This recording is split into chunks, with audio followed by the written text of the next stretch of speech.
You're listening to the Cyberwire Network, powered by N2K.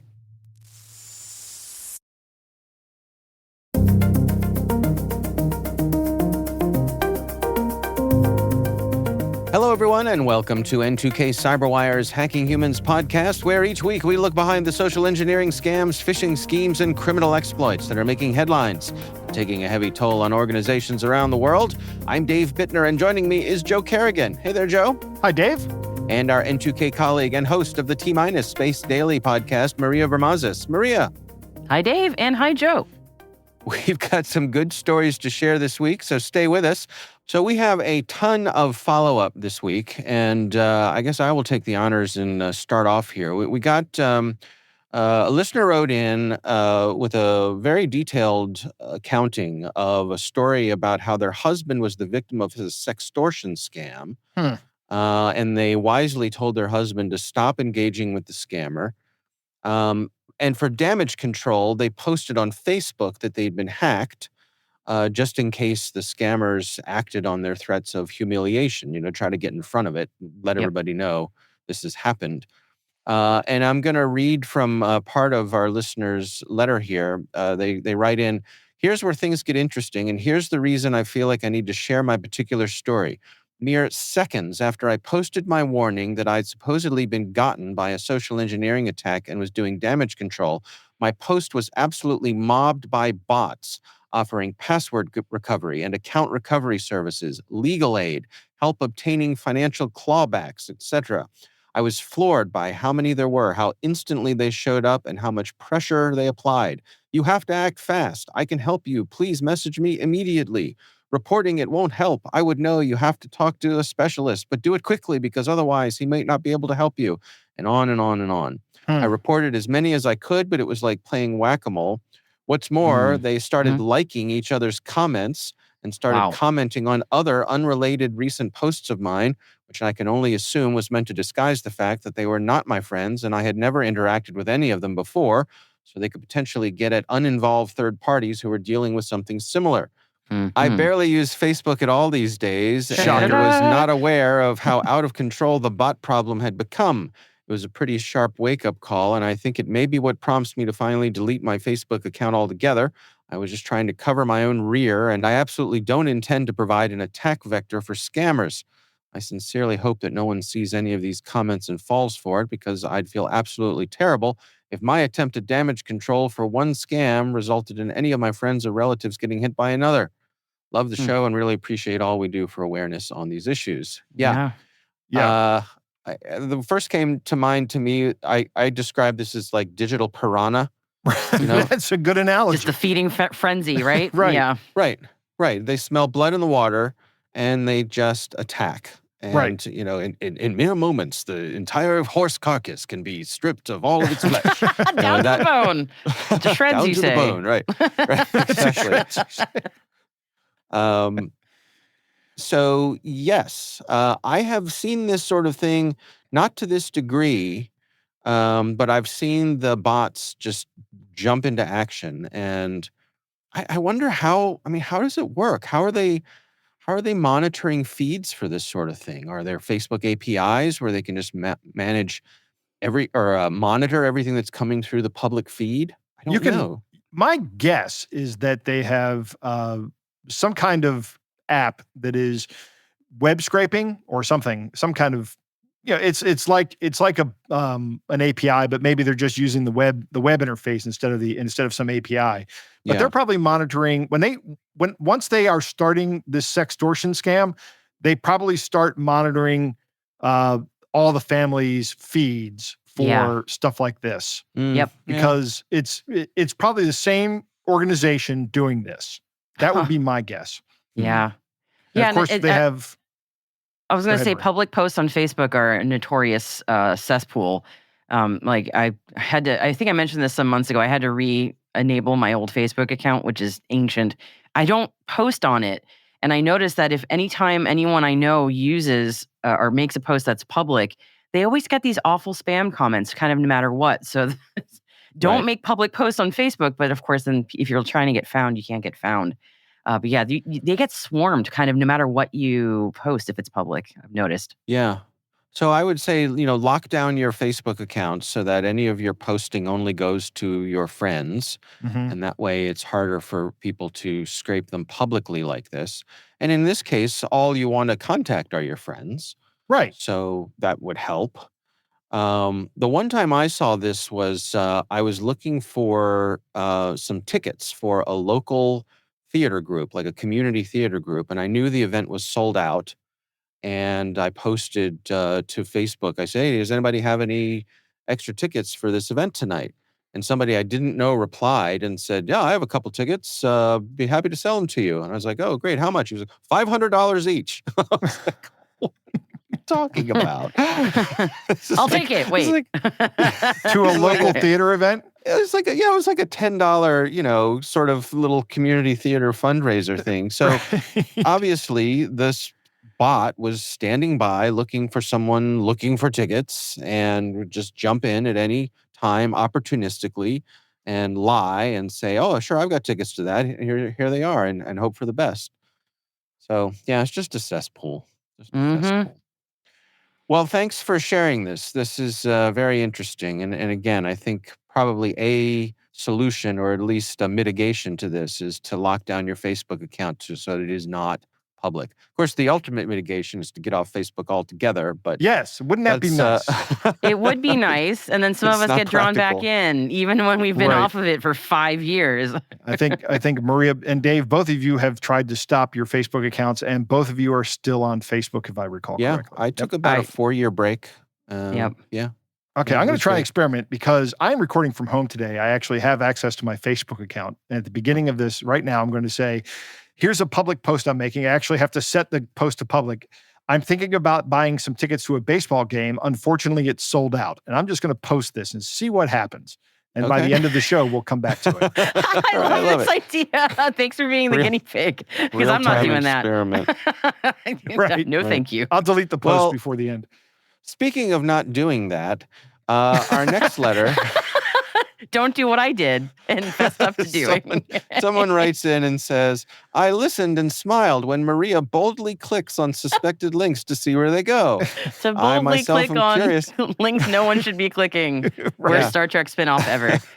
One thing I do is to use www.shouldiclick.org, which tells you if it's safe to click on a link. They paste the suspected link there and let their system and browser deal with any potential drama. They'll show you a screenshot and a few details they found and a recommendation on whether you should click the link or not. Yeah, I think that's great. I love these kind of things. What do they call it? Pre-detonating the web page. Right. Yeah. Right? Yep. It's like a web page bomb squad. The Like old in school- Monsters Incorporated? Yeah, exactly. Exactly. Or the Right. the link expanders back when there was a lot of those link shortener spam. Actually, it's still a thing. But when Yeah. you didn't know where that link shortener was going to take you, you would put it in the link expander and it would tell you, this actually redirects you to this terrible website. Do not go there. Or you're going to get rickrolled or whatever, Rickroll. Yeah. I used to have an app that would tell me when I was about to get rickrolled because my son is a notorious rickroller. I had an extension for a while that would just warn me if that link was actually a rickroll. It was Yeah, I had it too. Okay. I just got rickrolled a lot. Just So enjoy that the was ride. from Chris, who had some nice things to say as well. And Maria, you dropped a note in here. I did. I for reasons that are completely unrelated to me clicking links. My home internet's been really slow since I started clicking those videos. Oh, sure. Totally Sure. unrelated. Totally My husband Exactly. wanted to make sure I mentioned that on the show. He was like, "Our Okay. internet's been really slow." I see. So your loved ones are publicly shaming you now for I mean, honestly, how cavalier I you just are. I just mouse over. I don't actually click. Just to be clear. That's what they all say. You know what? I deserve Slip it. of I the- deserve it. It's fine. Yeah. It's fine. Flip of the finger. All right, Joe, you want to take this next one? I will. This one comes from George. It says, "Hi there. About a month ago, there were several Seeks covering Joe's chicken dilemma." We were talking about the episodes, right? Yeah. We still talk about chickens from time to time. Sure. The coop is done, and we're putting the run in, and they'll be going outside soon. My Okay. wife received the attached magazine out of the blue, with quotes around it, she does not have any current magazine subscriptions, so this was a surprise. She tried to contact the publisher, who immediately tried to upsell her more magazine subscriptions. Of course. She was then informed, per the publisher, that the data broker who subscribed her to the magazine was subcom.com with a phone number, and he lists the phone number here. The website does not work, and the phone number goes to an automated out-of-the-office mode, which is great. If you want to cancel a subscription, that's what you want. You want immediately suspected this was an attempted scam, like what the FCC reported in the past. And he has a link to that, how to stop subscriptions you never ordered. And then the question was, or did Joe conjure up the chicken deities for the Hacking Human listeners? Because the picture he sends is the cover of Elle magazine from May of this year, and it has a picture of Addison Rae. You know who Addison Rae is? No. Not until this moment. Not until now. She is a social media influencer, and now she's moving into singing and acting. Okay. But she is holding a chicken, and let me tell you, that is one good-looking chicken. Okay, what kind of chicken is that, Joe? I don't know. It's a black lace. It might be a Wyandotte. I think it might be a Wyandotte. I don't know. Okay. But it says Fox in the Hen House. I got it. Thank you for all the excellent and humorous podcasts. By the way, she did wind up, George's wife did wind up getting it canceled. Remember the old adage about things that show up in the mail. If you didn't order them and they show up, they're yours to keep. You can keep them. Right. And if you didn't sign up for a subscription to a magazine, just don't pay the bill. I didn't sign up for this. Right. Right. Thanks for the free magazines. Yeah. All right. We got one more bit of follow-up here. This is a listener named John wrote in and said, when you cited a poll recently about people's use of strong, unique passwords, I wonder how much the respondents could explain what strong and unique mean for passwords. That's a good question. Great Tacking question. a few characters onto the end of a single word is neither strong nor unique, but I would imagine a sizable percentage of the population would disagree with this opinion. Joe, I imagine you're champing at the bit to respond to this. I think John raises a very good point here. And this is an excellent point that I don't know how you test for this in a survey, though, aside from asking, do you use strong and unique passwords for each website? Right. And then maybe you could ask, can you define what a strong and unique password looks like? Passwords are passé. Hey, that's a good one. Passwords are passé. It's time to move on to pass keys and multi-factor authentication with some kind of universal two-factor. We have to do that because the password, humans are just not good at passwords. We should just say that. We're not good at passwords. Right. My response to this is that, which is what, Joe, you always talk about, which is that you should not know any of your passwords. Yeah, that's a good point. Right. That's what I should have said, Dave, is that people should use a password manager and let that thing derive a password for you. I don't know any of my passwords that I don't need to enter on a TV. Right. I do know those because those are annoying. I am not entering a 25-character random password, but all of my financial institutions, 25-character random passwords at least. Some of them are even longer than that. Yeah. And then there's always multi-factor authentication on the accounts I care about. And, you do the risk model. You do the risk model for each and every site that you visit. What happens if someone gets access to your Disney Plus account? They put up a new profile, and then you have to delete the profile and sign yourself out of all the devices and change your password. They pay your bill for you. No, that never happens. Wouldn't it be lovely? It would be, yeah. It would be nice. Yeah. So I remember I had a coworker whose idea of a strong password was using Shift. So when her finger would go from one all the way across the number keys at the top, she's like, "Oh, I need to do a different one. Shift." Right. Right. I've now changed my password. Right. So we go from 102 to 102 exclamation. Yeah, right. exactly. That's Yeah. called keyboard walking, and that is also bad because every single one of those keyboard walks is in the password databases. Oh yeah, there's no question. That's a very, very bad idea. You It's can so automate bad the that even creation of I that. won't do it. Right. That's pretty bad. Wow. All right. Well, thanks to everybody for writing in. We do appreciate it. And of course, we'd love to hear from you. You can write us at hackinghumans@n2k.com.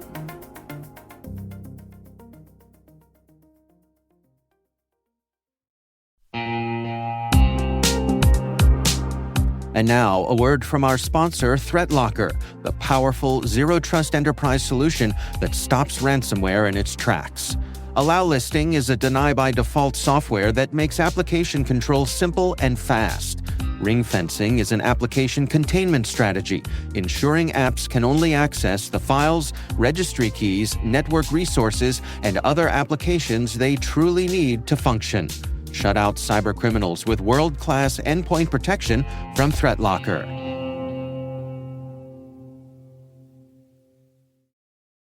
All right, let's jump into our stories here. I'm going to start things off for us. This is a story from The Record, which is a cybersecurity news site.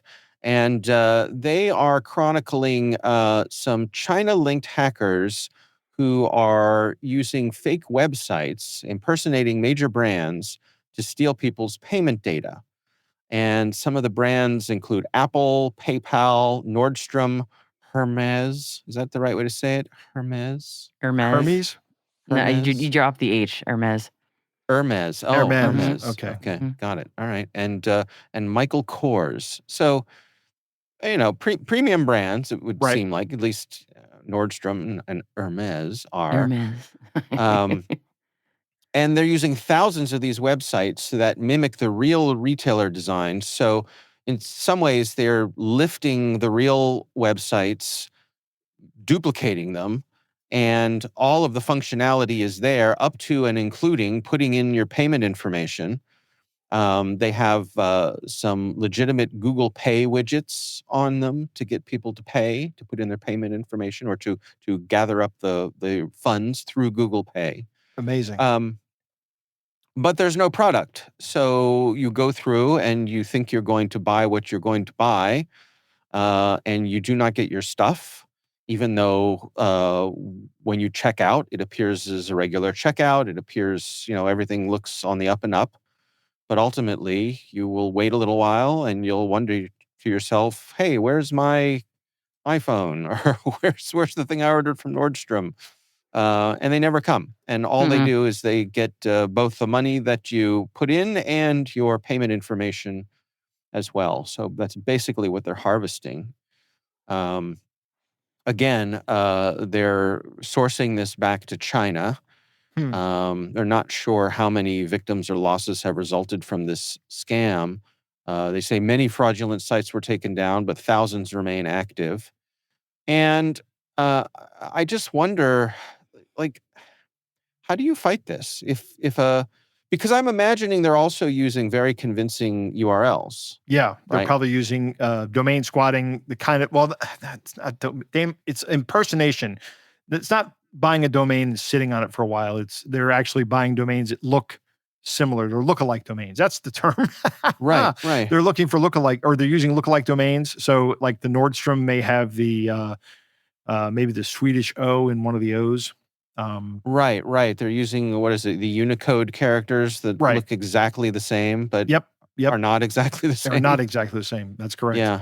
Yeah, because Um, these are not bootleg websites, right? Where people kind of know that you're maybe taking a risk to buy something that's a little iffy, but maybe it could be worth it if it's a convincing fake. Some people are willing to take that risk. This is not that situation, right? Like people completely believe these are legit. Right. Right. Yeah, But again, so how do you fight this?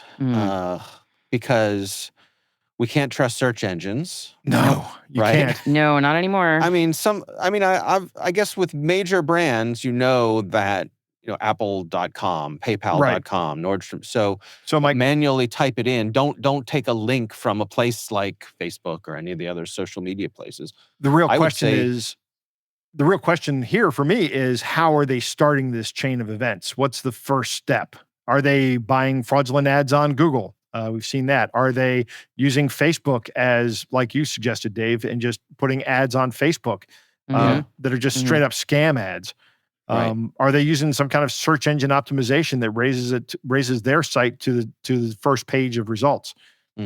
That really matters, and how you face this. And maybe for certain items that people are looking for, they're not necessarily going to Nordstrom.com, but they're looking for a high value item that Nordstrom would probably maybe sell, and then that's how they lure them in. I could see that being a possibility. Yeah, absolutely. I will tell you one of the things I think would be really helpful here, and that is if a company like Apple or PayPal or Nordstrom or Hermes, one of these companies found out that like Facebook or Google was leading their customers to different websites, fraudulent websites, and they just slap them with a huge lawsuit and just keep slapping them with huge lawsuits until they do something about the problem that they have, which is these fake ads.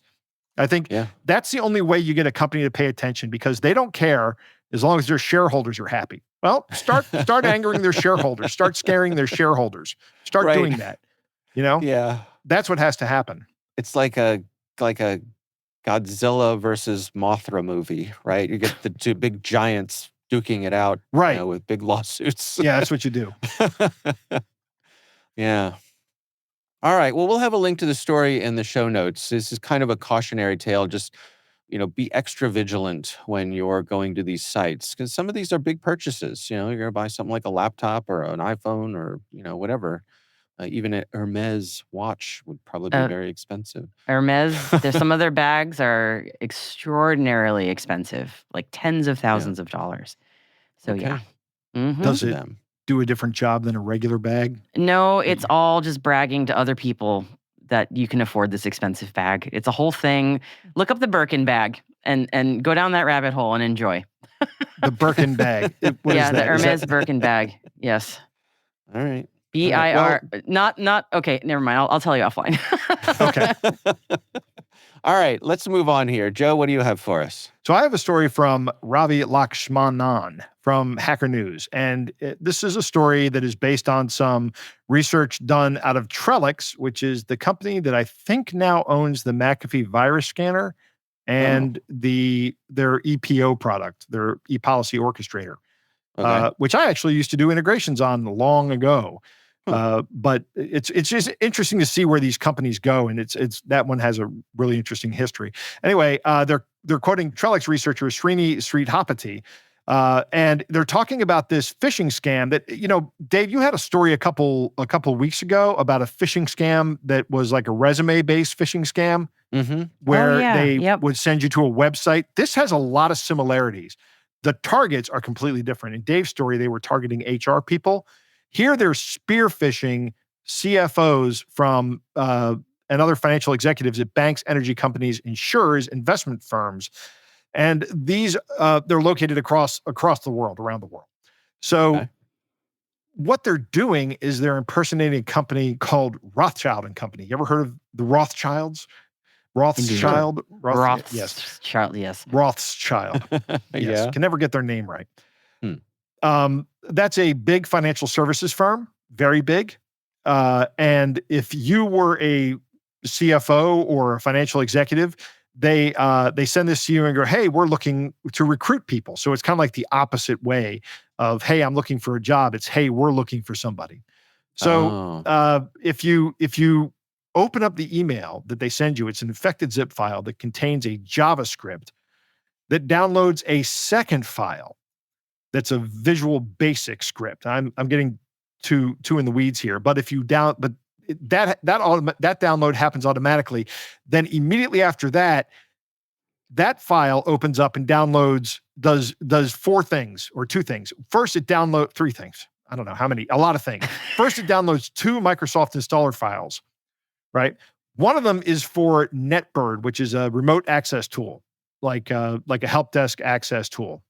And we've heard about a lot of these kind of bad guy implementations of this, but these tools have real uses.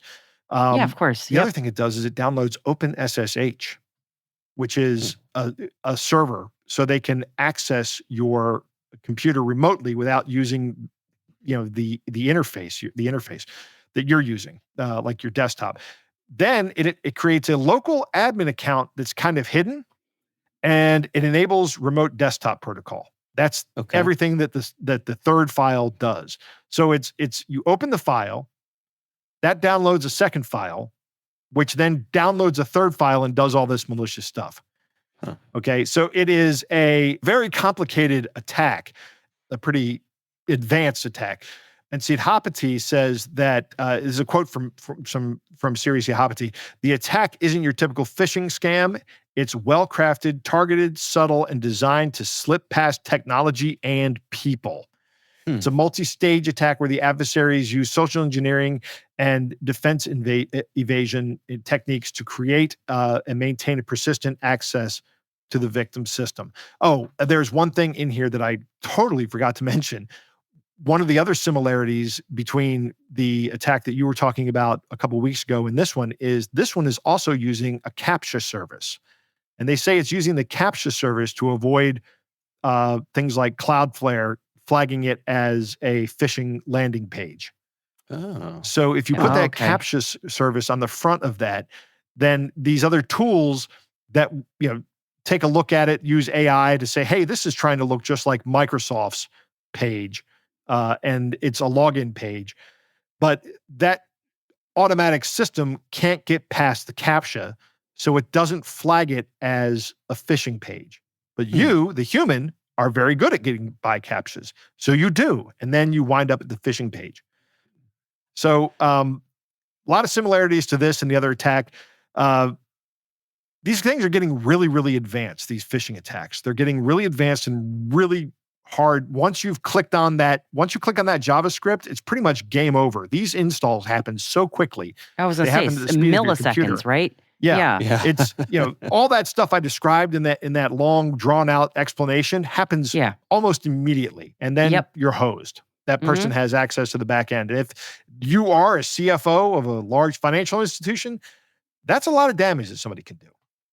Well, the other thing that strikes me about this is the social engineering component of it, which is you're getting interest and an offer from a very high profile, perhaps even elite organization. Absolutely. Right? So there's a component of flattery here. Yes. That, this elite organization is interested in you. And so not only are you being flattered, it could be that you're seeing dollar signs. Yep. Right. But then also, I could see that someone would be hesitant to report a problem because your coworkers might say, well, what are you looking around for other work? Right. That's a good point, Dave. There's two prongs to that, isn't there? Yeah. Obviously the upfront stuff of, hey, look, we're the Rothschilds organization and we're Rothschild organization. I'm going to get hung up on that all day. I'm going to just stop. We literally never talked to you before, but suddenly we're throwing money at you. I trust this immediately. Yeah. Okay. Right. Well, I mean, we'd like to talk to you. That's definitely how business works. Right. Yeah. I still get some emails. Yeah. Like a cold email from somebody saying, hey, I'm from this really famous firm and I'm giving you money.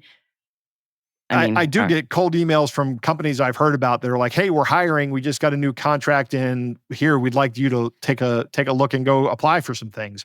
And they send the link along. But, I like my current job, so I don't look at them. Yeah.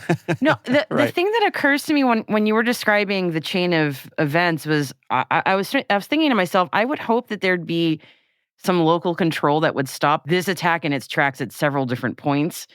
Like being able to open a zip file, that shouldn't necessarily be able to happen depending on your level of permissions. And certainly launching something that launches a JavaScript, that hopefully one could stop depending on how locked down it is.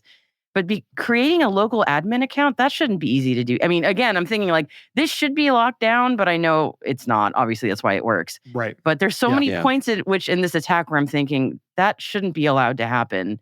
It's got a long kill chain. It does, what you're saying. But clearly it's working. So, it's not being stopped. Right. But that's I think there would be opportunities for somebody to be able to put the brakes on this if there's some awareness there. But of course, the attackers are banking that there isn't. So, yeah, especially if you've got C-level being targeted, they probably don't want those lockdowns happening on their accounts or the machine. That's exactly what I was gonna get to. Is there? I can imagine there being a tension here between the necessity to lock down a C-level person's computer because of all the goodies that they have access to, but also that person's resistance to having any roadblocks thrown up in their way when they have stuff they want to do. Right. Yep. Yeah, I remember there was a discussion at one of my previous employers about this exact thing, about potentially the C-level should have the most locked down machines of anyone at the company because they were such frequent targets of this kind of thing, especially since we were a cybersecurity company. So it was like, you're going to be getting attacks like this all the time. So your machine should basically just be able to read things, and that's it. That's it. Read permissions only. But of course, like, if you're a CFO who's got a lot of things that you've got to look at, then that becomes a problem. So yeah, there's a tension there. I'm just remembering being able to create a local admin account. I'm going, that should not be easy. What? Right. Yeah. Shouldn't be possible. But at the same time, if you want to install a font, then you need local admin privileges. So there you go. But if you're a CFO, why are you installing fonts? Because you want a pretty PowerPoint presentation. Right. I want to send emails in wingdings. Yeah. You would be surprised. I had a CFO who had a custom email font that he sent. That's how we actually knew whether or not he was being phished. Because, or the fish was coming from him or not, was the the email was using a default font, and we said, no, this guy always uses a weird font, so we know it's not him. He always uses Comic Sans. That's funny. It was like this bizarre sort of fake cursive script in like bright bold blue. It was almost illegible, and it was very annoying. But we knew when it was like this email from supposedly the CFO, and it was just standard Calibri or whatever, going, oh no, that's not him. It's definitely a fish. That's funny. This is easy to read. I don't have to copy and paste this into a text editor. Yep. Right. No, that's not Bob. Nope. What happened to Bob? All right. Well, we will have a link to that story in the show notes. I'll tell you what, let's take a quick break here to hear from our show sponsor. We will be right back.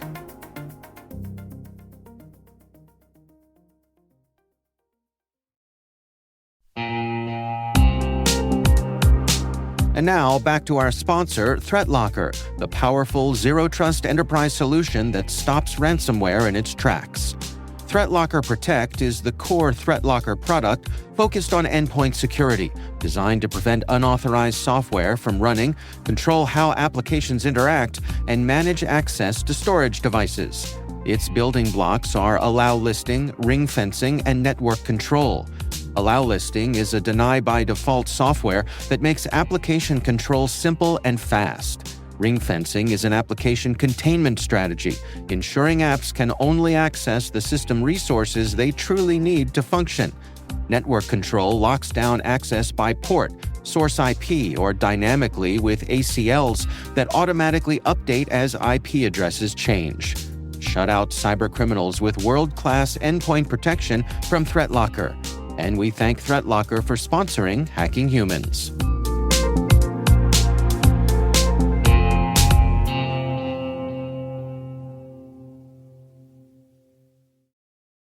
And we are back. Maria, you're up. What do you got for us? Well, it occurred to me that a lot of the stories that I cover tend to have a very large U.S. focus, and I thought it'd be interesting to look around at the rest of the world and see what's going on, especially when it comes to consumer protections. Because many times when we cover a story, we're all based in the U.S. We go, well, there's not much that can be done for us in the U.S. because we're all kind of on our own on a lot of this stuff. But it's not the case in the rest of the world when it comes to some of these scams. So let's go elsewhere for today's story. Let's go to Australia. So I've got a story from ABC News Australia, and it starts with this heartbreaking profile of a young man who was trying to buy a home in Sydney. He was 24 years old, and he put $109,000 down for a home deposit. And this is every home buyer's worst nightmare. I just went through home buying less than a year ago. This was my nightmare.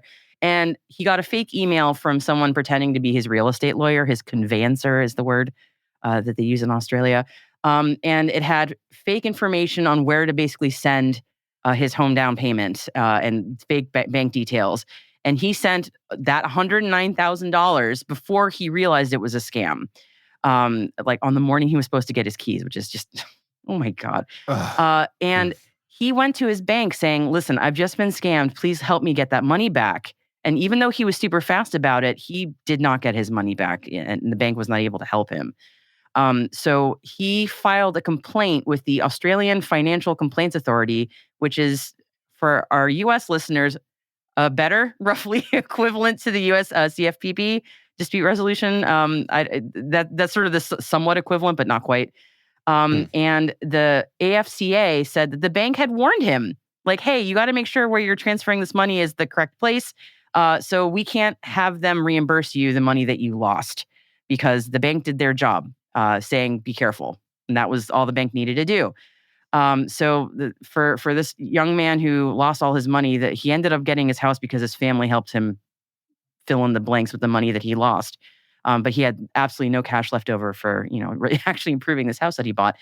The long and short of this story is Australia has been recently taking notes from the UK in rolling out, unfortunately not in time for this gentleman, but rolling out this thing called Confirmation of Payee, which has been in existence in the UK since 2020.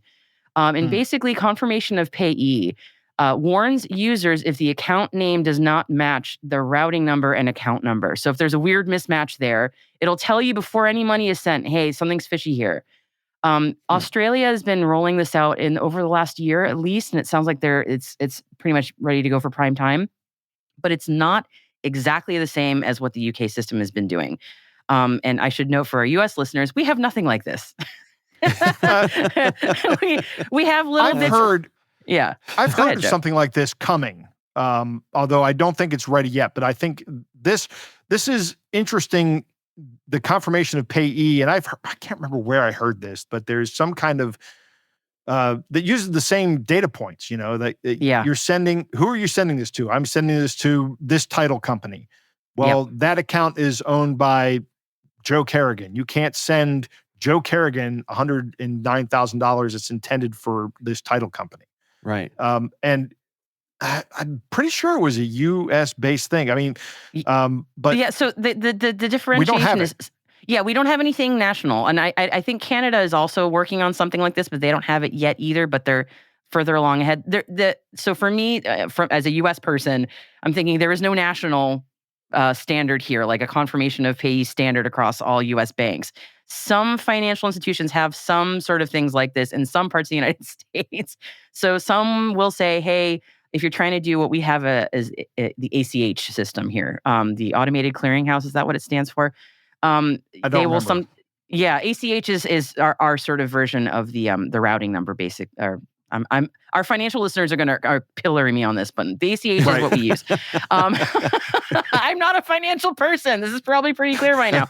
But I'm sure some of you have encountered where they'll do like a micro deposit saying, hey, we're going to give you 1 cent and 2 cents and just verify the amount over the next week to say that we've actually deposited to the correct place. And then we'll send the final amount. I've seen that with my financial institutions. I've seen that too. Or where they'll have you log into your bank in the other, they call it instant account verification. It's a login sharing thing. Well, they'll say, you want to add your bank to do a deposit, you have to log into your bank while in our app and then verify that you actually own this thing. So it's sort of a system to catch this. But again, it's piecemeal. As so many things in the US, it's piecemeal, and it depends on who you have and how advanced your bank is and that sort of thing. And there's certainly no regulation about this, so don't hold your breath on that one. And Zelle apparently has a sort of system about this as well, and Zelle is used a lot in the States for some of this kind of thing. The thing that was interesting to me about Confirmation of Payee in the UK is that it basically holds the bank really responsible for if somebody gets scammed. So the bank has to reimburse the victim. And on average, apparently, the UK banks reimburse almost 90% of the money of the person who gets scammed. So the banks have really stepped up and said, we're going to make sure we protect you. And if we fail to do that, we will do a lot to make sure we get you almost as much money back as we possibly can.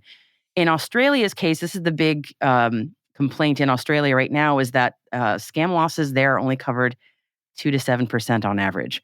So the banks are still doing more than that, certainly compared to the United States, in terms of trying to protect their consumers, but the money may not come back to you if you are scammed. So it's still the COP, the Confirmation of Payee in Australia, still puts a lot of the burden on the consumer. Although, again, I'm coming from the States, I'm going, it's better than what we have. But I think people would like it to still be better. So the UK model, to me, it clearly is sort of a gold standard where they're both saying, hey, we want to make sure that the names align with these bank accounts that you're trying to get money to or from. And that if somebody's unrecognized or seems to be doing an imposter situation, we're going to flag that instantly. And that if you happen to get scammed despite that, we're also going to make sure we get you money back. That sounds pretty fantastic. So I would love to hear from our listeners, because I know we have a lot of listeners who are financially in savvy and also in the world of finance institutions, what other similar protocols are in place around the world. Because coming from the United States, I don't think I'm going to see anything like this anytime soon, except for the piecemeal sort of thing that we have going on right now, bank by bank. But I'd be very curious what other countries are doing. I thought this was fascinating. So I guess kudos to Australia for taking some good steps here. And certainly advocates in Australia want more things to happen. But this sounds like a fantastic step to follow the UK's model on this. I have friends who are bankers, commercial bankers, and they've talked to me about just a huge percentage of their time that's taken up dealing with scams. Yeah. I can only imagine. Their clients being scammed. It's just relentless, and it's a huge time suck. And so there's lots of motivation to get get this under control. But if you made the banks liable, then boy, you could bet they'd throw technology at it. You bet. Yeah, when I was going through my house buying and selling process last year, it was just terrifying going through. We have the money wiring process, lots and lots of money being moved. And this was quite literally phone calls going up the banking chain. It was about as lo-fi as one might imagine, and it was oddly comforting, actually, that this was slow. It was also very frustrating because it held up a lot of the paperwork on my side. But it would be nice if we could make this easier, but also stronger, as opposed to, let's hope this phone call reaches the right person, who in my case was on vacation and couldn't be reached. So it held up my closing for several days. It was very annoying. Well, because everything here in the U.S. is based on a profit motive, I can't help thinking about, I don't even know if this exists anymore, but it used to be that if you went to an airport and you're about to take a flight, there was a little kiosk where you could buy last-minute life insurance. Yes. You know what I'm talking about? I don't know. Oh my gosh. Is that still a thing? I don't know, but I have never it used seen to that. That's be. fascinating.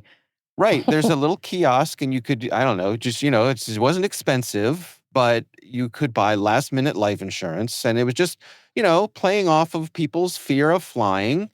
But it was legit. If the plane crashed, which planes almost never do, there'd be an extra little something for your loved ones.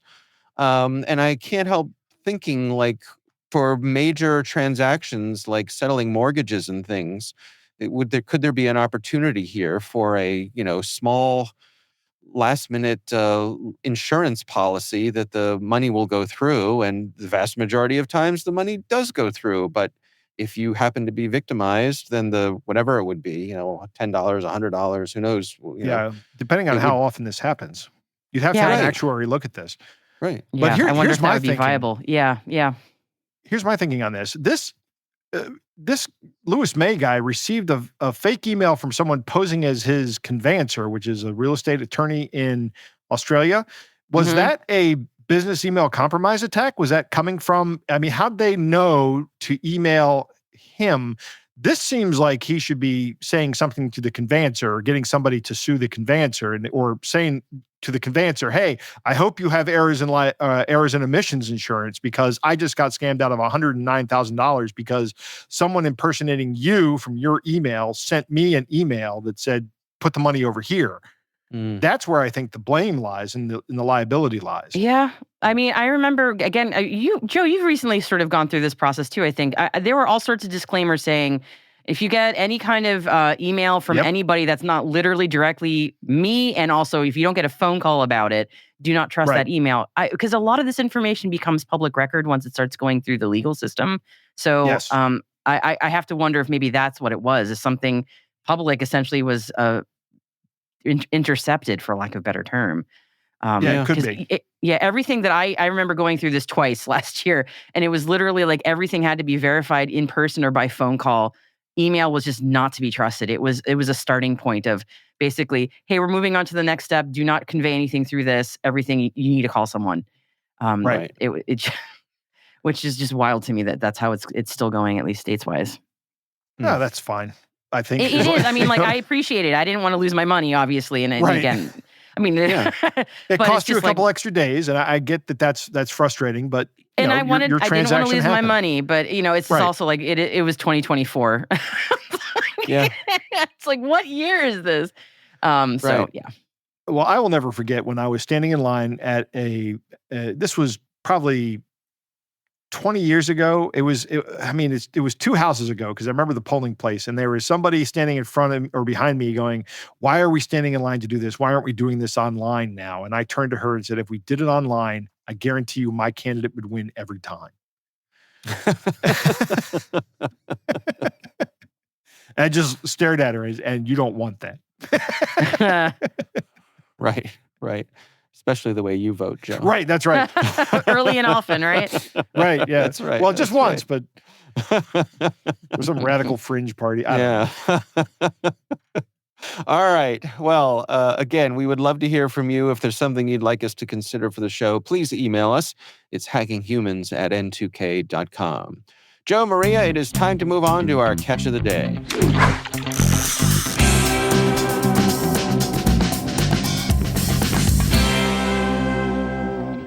Dave, our catch of the day comes from Jim, and it's a pretty good one. It looks like it's an iMessage on an iPhone that Jim just got from an email address from somebody named Paula. Okay. Maria? Okay. This is from Paula.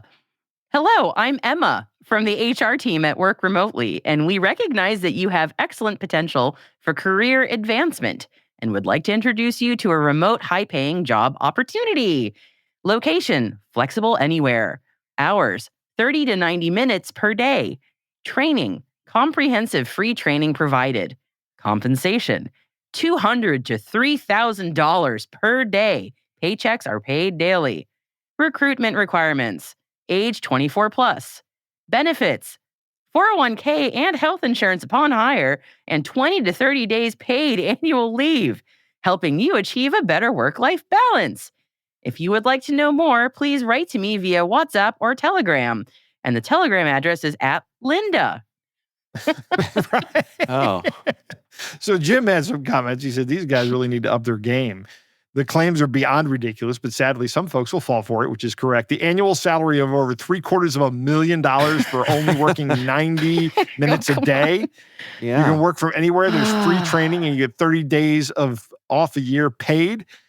If you want to pay, if somebody wants to pay me $750,000 a year, I don't need any paid vacation, Dave and Maria. I'd be happy to take just the $750,000 a year. Seriously, take that to the bank.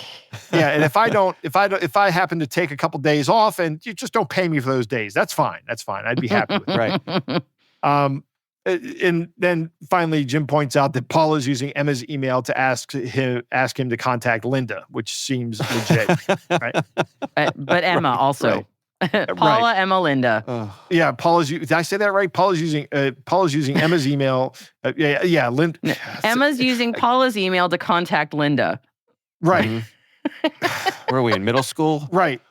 Yeah. Paula, Linda, Emma. Emma. I Linda, heard from Paula. Jenny that Maria likes you, and that you should tell Check tell yes Stacey. or no on this box. Pass the note. Right. Right. Oh my goodness. All right. Well, that's a good one, and don't fall for it. No.